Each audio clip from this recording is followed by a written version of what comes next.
Hello everyone. Today we will see how to hand pollinate bitter gourd or Karela flowers. In an urban gardening setup, pollination may not happen naturally due to absence of pollinators such as bees and butterflies. At such times, hand pollination becomes necessary. This is a bitter gourd plant growing in a pot in my balcony. You can see that there are quite a few gourds growing on the plant. Bitter gourd plant produces separate male and female flower. This is a male flower and this is a female flower.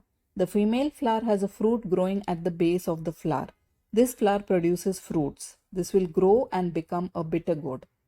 But sometimes the flower dries off without forming fruits due to absence of pollination, and so hand pollination becomes necessary.